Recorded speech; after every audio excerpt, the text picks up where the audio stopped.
Best goal of the Champions League. Yesterday we saw a real masterpiece. Arsenal destroyed PSV. What a crazy match. Showed the Gunners. Neymar is one step closer to a comeback in Barcelona. Lamin Jamal will be a player of Real Madrid. We will figure everything out now.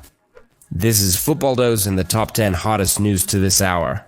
Friends, be sure to charge your royal likes. We will collect 5,000 thumbs up today and see you tomorrow. Well, I wish you a pleasant appetite and a pleasant viewing.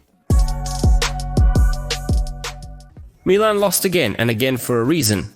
Arsenal flew into Lazio, and during the match, Milan fans chanted Cardinali, sell, Cardinali, leave, addressing the club owner Jerry Cardinali. The Ultras also arrived at the match 15 minutes late. A sign of protest against the leadership. Their dissatisfaction can be understood. What the hell is going on in the club? Including the Cardinal's tricks. It was he, for example, who appointed Ibrahimovic, who so far clearly can't cope. This topic has been exhaustively discussed. Let's proceed to the tactics. Serge, the lack of time is a constant issue. I didn't have much time to work on tactical and physical aspects. Matches are every 3 days, and I only took over the team a couple of months ago. I don't like to talk about bad luck, but there are episodes with a minus sign for us, and for opponents they have a decisive meaning, said the coach. After this season, Stefano Pioli's work in Milan has been rated even higher. Because both under Fonseca and Conceição, the difficulties of preparing this team have been revealed. Conceição wants to implement a counter-pressing, so that the players immediately go for the ball after losing it. He also requires compactness in defense, and also asks his subordinates for thoughtful actions, according to the plan when in possession. But all this does not fit into Milan, where there are stars like Theo and Leao, whom you will not throw into the reserve. They can't consistently perform the tasks set. Either they won't make it in defense, or when in possession they will start to act intuitively and intrude into someone else's responsibility zone. And how to fit them into the vision of the end of ISO, personally, I do not understand. The coach either needs to bench them or change his game philosophy. But one thing is clear, if Milan continues in the same spirit, they will fire Serge. They might invite Xavi to replace him. As I mentioned earlier, 2 leading Italian clubs are now competing to sign the Spanish player. Todd Fichais reports that Juventus management considers Xavi the ideal candidate to replace current manager Thiago Motta. As I said, I'd give Motta one more season, but considering how Italy is buzzing about the likely departure of the Brazilian Italian, we have a chance to see Xavi at the helm of the old lady.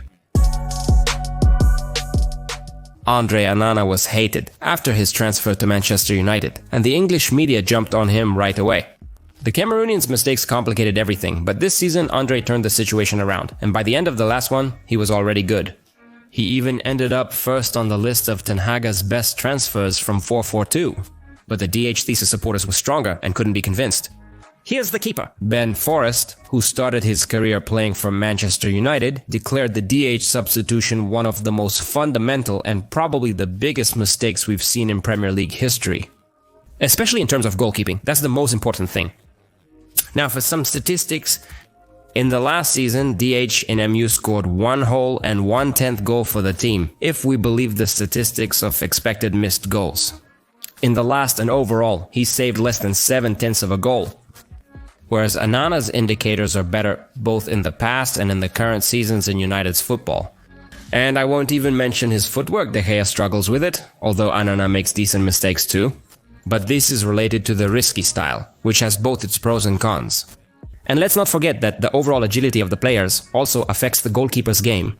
According to the data, MU will sign a new goalkeeper after this season, and Onana has no plans to leave anywhere. However, Altay Bayinder's future is uncertain. Tom Heaton will likely retire soon. It seemed that United would just take a new understudy for Andre. But, as the publication writes, the Red Devils are planning the transfer of Mike Maignan from Milan. The Frenchman will likely be available at a lower price, as his contract expires in mid-2026. Anyway, why take Maignan if there is Onana? Personally, for me, this is a mystery. Arsenal, unexpectedly for everyone and even for themselves, remained without a sports director. Edu Gaspar, who assembled the current squad, has left to work with the club system of Nottingham Forest's owner for a second increased salary. Gaspar was a key figure at Arsenal. During his tenure, he cleaned up the squad, revamped scouting and analytics. Now the Gunners need a new sports director, and it seems they have found him. Fabrizio Romano reported that the Gunners are conducting advanced negotiations with former Atletico Madrid director Andrea Berta. The Italian considers Arsenal the best career choice. There are still details to be worked out, but everything is leading to the specialist being appointed this month. In 2013, Atletico needed a forward, and Berta signed David Villa from Barcelona, after which the mattress makers took La Liga. In 2020, Atletico was again looking for a forward, and Berta negotiated with Luis Suarez, and then Atletico won the title. Now Arsenal is in search of a new 9 and Berta is simply obliged to bring him to the team, although it is quite possible that the first transfer under Berta will be Wenger. According to information from Bild, Arsenal is already planning the transfer of Kingsley Coman. Bavaria wants to get rid of Coman to unload the budget. Coman's performance has declined, making it unclear why Arsenal would need him. The Gunners have already taken a risk with Raheem Sterling. Even the well-acquainted with the Englishman Arteta could not revive the player. English Premier League is the toughest league. A dubious choice for an aging footballer, not in his best form, although Coman could become something of a talisman for the Gunners. Last season was the first in the Frenchman's career when he was left without a championship. In the 15-16 season, he took 2 titles at once in Germany and Italy. Looking at it, Coman's magic seems stronger than the magic of Arsenal's 4th place. Paulo Fonseca, after being appointed in Milan, showed that he is not intent on giving up responsibility and deviation from the plan.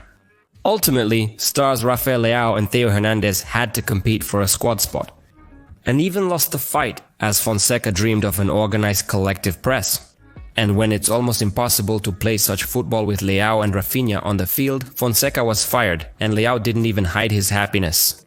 The club appointed Sergei Conceição. His football is much simpler, but Leao and Theo still drag the team down. After all, Conceição also demands full dedication from the players and is not ready to forgive mistakes for the sake of individual brilliance. The club realized that the problem lies with the players, not the coach. And now, as the authoritative publication Leto reports, Milan will get rid of both Leao and Orlandosa.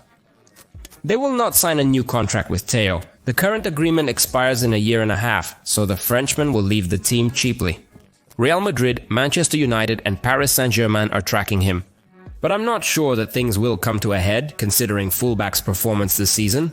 However, it all depends on the player's financial demands. Theo would fit into Madrid, which is left without Alphonso Davies, but it's better for systematic Paris and Manchester to refuse the idea of his transfer. Barcelona is the top contender for Leo, but they've been talking less about Rafa since the Neymar rumors began. Rafa needs a club where he will be the main star, a club where the Portuguese will forgive his laziness, instability and lack of work in defense. Among the grand teams, finding such a team is not easy. At the same time, let's not forget about the price tag. Milan will ask for about 80 million euros for him, and so he may not find buyers. Sarah, Jim Redcliffe and his brothers are cursing the total economy regime at Manchester United. Fans are understandably displeased with the cuts, including the cancellation of free lunches and anniversary gifts for club employees. Grant is actively buying on the transfer market, indicating there is money available, despite Redcliffe seeming to be a miser. In fact, there is a clear logic in the actions of the Briton and his assistant. First of all, it should be understood that Manchester United's behavior is not at all unique. It's just that in England they say that MU is more than other clubs because of its popularity.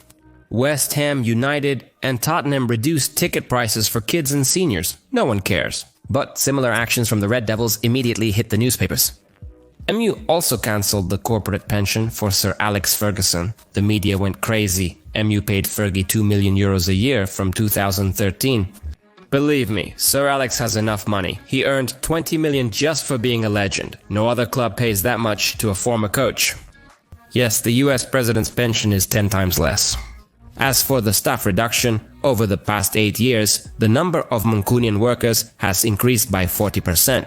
By the end of last season, the Devils had 30, if not 40 more people than other English grants. If we're talking about business, and football is primarily a business, then when a company is in crisis, cutbacks and savings always start. And tell me, United isn't in crisis? So Redcliffe's actions are more than reasonable. Moreover, Redcliffe was smart enough to understand where Manchester United is now. According to reports, the club has budgeted for the next 4 years, assuming that it will compete in the Europa League. Some fans are understandably upset about this, but it's just honesty with themselves, which United has been lacking for years. Manchester United has a huge fan base, income and resources, and that's why we call the club a grand.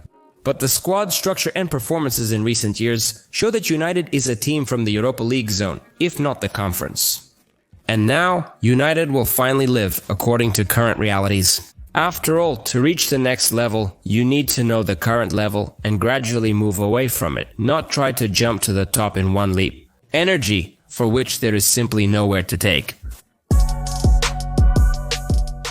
Alexander Isaak is dragging into the Champions League with all truths and untruths this season. Sorok has a strong team, but this season they're not playing at the level of the top 5. However, the club may still end up there. Isaak sometimes creates unbelievable moments, pulling out matches or creating chances for himself out of nothing. Reserve. The Swede has all sorts of tricks, like provocation and nudging the opponent from under the weight to literally knock out a comfortable position. Arsenal fans should understand what I'm talking about. Ironically, if Isaak leads the team to the Champions League, he will complicate his move to a top club. But if Soroki flies through, then everything is clear to everyone.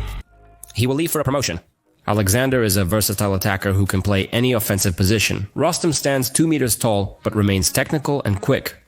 We're resistant and pressing in Newcastle without this nowhere. Isaak recently hinted that he is ready to leave and will be in high demand this summer. Such a player is needed by any club. Liverpool, Manchester United, Chelsea and Barcelona dream of getting the falling one. And of course, the passenger. After Mbappe left, they failed to find a top striker. Parisians want to sign Sweden so badly that they are ready to give up 3 of their players for him. According to the publication, the Princes will offer Jordi Gonzal, Ramusha Randall Colomoni and Marc Asentia in exchange for Isaak this summer. Can they secure such a deal? It's a major question. Colomoni is happy at Juventus, and Juventus is happy with Colomoni. And the Turin people are planning to buy him out. So I would bet that Sorokam will offer Randall in cash equivalent in addition to Asante Ramushu, but Asentia also successfully performs on lease. For the first time since Real Madrid, the Spaniard is playing in his favorite position as a 10 and fully pays for it Unai Emery. Aston Villa will gladly sign Marco permanently if he maintains his current performance. Only Ramos remains, and it will be easy to get rid of him.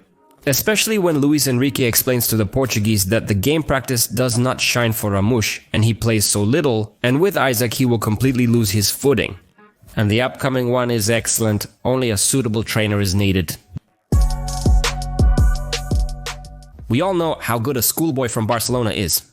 In the last round, he simply tore apart the defense of Real Sociedad. It was Lamin Jamal who created the first goal for the Catalans. Puskai in that episode did not manage to record his name in the match protocol.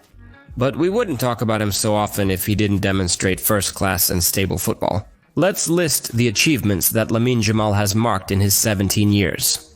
He already has one of the most coveted football trophies in his collection, the European Champions Cup. He also managed to win a trophy from Barcelona. It was the Spanish Super Cup. Among his individual awards, he has a trophy for the best young player of the past Euro and a few less significant awards.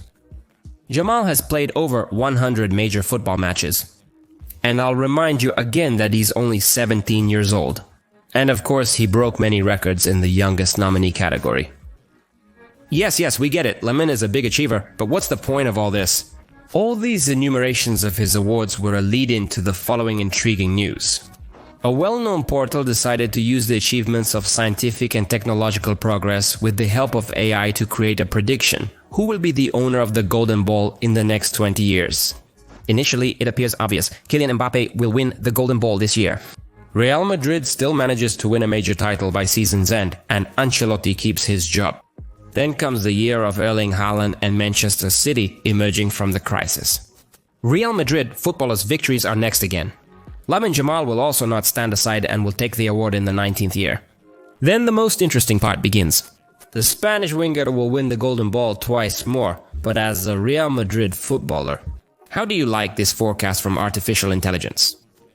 And that's not all. Towards the end, the AI took a bit of a risk and started to come up with some very interesting options.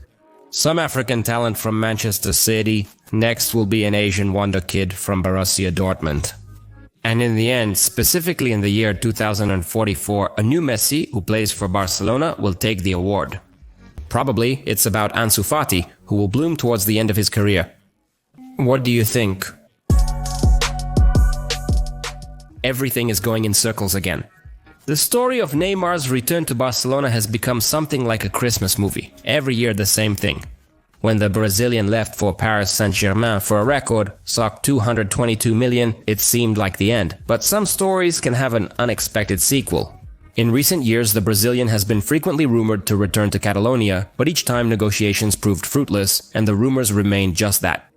It appears Neymar wants to return to Europe, with Barcelona being his top choice for a potential transfer. While fans are discussing the possible comeback, the head coach of Blaugrana, Hansi Flick, reacted to this with utmost coolness. If anyone expected emotions, nostalgia, or even hints at possible negotiations, then we will be disappointed together. The German made it short and clear that this question does not concern him. Neymar is not my job. I'm fully focused on the games. Signing players is the responsibility of other duties in the club, not mine, Flick replied. However, according to the data, Neymar himself is willing to do whatever it takes to return. However, for this, he will have to prove that he is still a top player. The terms are straightforward. Perform like a machine at Santos, score as in his prime, and Barcelona's doors may reopen for him. However, the main question lies elsewhere. Is this a real comeback or just another wave of rumors? At first glance, the chances are slim. Neymar is already 32 years old, injuries follow him from season to season. And the recent years in Paris Saint-Germain and Al Hilal were more about the medical cabinet than about football. Barca's financial situation is also far from ideal. The club is still experiencing serious difficulties and is unlikely to be able to afford a player's contract with such a salary. But, on the other hand, if Neymar really performs at the top level and agrees to make sacrifices for his favorite club, such a transfer could happen. Football is not merely business, but emotions too. The fans' love for Neymar in Catalonia remains strong. Although at this moment everything looks as if the return is just a beautiful dream, but who knows? Maybe in the next season we will see Neymar in the blue and garnet uniform again, performing his signature feints at the renovated Camp Nou. Brugge and Aston Villa started the match brilliantly with fast attacks, intense transitions, and pressing from both sides. But it turned out that in this way, the teams were just testing each other for durability, and they spent most of the game in a close mode, which was even unexpected. Against Atalanta, Brugge played insanely high, directly in the style of Hansi Flick's teams, only with a personal touch like Gasperini's. Against Villa, the personal touch never disappeared, but they preferred to abandon Hansi's ideas. And Villa also didn't strive to press and played very cautiously, understanding that it's not worth underestimating Brugge. Villa leads 3-1. The match was entertaining and the Birmingham team performed better. Both impressions are false. In my view, Brugge deserved the victory over Villa. The Lions were fortunate, with two of their goals being flukes, a clumsy penalty and an own goal. I hope the Belgians fight back in the rematch, but with this score, the confrontation's outcome seems decided already. Villa's class superiority aside, Barisi and Lille played evenly. Karim Ademi's goal made the match noteworthy. A billiard shot on the fly into the very corner in the style of Alcantara's pull. Just a perfect execution. Pleasure could only be derived from the sound, so thick and juicy. The winger applied himself to the ball. And another beauty cannot be ignored. Footballer Lisbeth Oval from the Mexican Tigres scored an illogical and strange but stunning goal. She ran towards the gates under the canopy, turned her back to the goal for some reason and scored when it arrived. Yes, like a scorpion into the far ninth. In her position, if you're to sting like a scorpion, then you have to turn to the side of the goal and hit with the heel, like Olivier Giroud once did. Crystal Palace gates. I can't imagine what was going through the footballer's head at the moment of the strike and why she decided to hit it the way she ultimately did. But the main thing is that the ball flew into the goal. I would be very surprised if she doesn't get the Marta Award for the best goal in women's football for this goal. Arsenal easily defeated PSV. There's no intrigue before the return match. A 7-1 victory over the Dutch, a total rout and humiliation of the Dutch. It all didn't start so badly. At the start of the match, Arsenal was saved by the crossbar. Luis Skelly should have been sent off for a second yellow. The hothead is still likely to get a red card. He should start meditating before games, like Holland or Chesney. Well, I don't know what to say. Great player, technical Arsenal's future for sure. But Arteta, with him it seems, is making it work. Nervous breakdown, always walking on the edge with his tricks. Arsenal didn't miss the start, gathered his thoughts and began methodically dismantling PSV, and Eindhoven either overheated due to excitement or something else. They blew it, in short. And the real mockery began. Arsenal was scoring with every strike. Just like Germany-Brazil, I haven't seen such dominance on the field in a Champions League quarter-final in a long time. In the return match, Arsenal may not participate and agree to a technical defeat. Skip the match. Focus on preparing for Madrid. Luckily, the Gunners' opponent is still unknown. Real Madrid and Atletico Madrid put on a fantastic game in which the class of the footballers decided everything. From a non-threatening position on the flank, Rodrigo quickly dribbled into the penalty area, believing in his ability. He tricked the entire defense and placed it in the far corner with his non-working foot. It seemed you couldn't make it any more beautiful. Julian Alvarez proved the opposite. He shot from a sharp angle and position that no one would have thought of shooting from, but the Argentine had enough audacity. The result was exceptional. An expertly kicked ball soared into the far corner, the best goal of the Champions League playoff at the moment, and one of the best in recent years. Just wow. But the magic didn't end there. Brahim Diaz responded to Julian's goal, humiliating Jimenez with his dribbling, slipped to the goal past 4 Atletico defenders and tucked the ball into the corner. 3 goals in a match, 3 masterpieces, what an evening. Be sure to catch up on everything you missed on our Telegram channel. Reviews of all Champions League matches and the scorpion goal from a Mexican footballer can be viewed at the link in the description and in the pinned comment. That's all for today. Thanks for watching and subscribing. My name is Kirill Cast, and this was your daily dose of football. Peace to your house and its henge friends.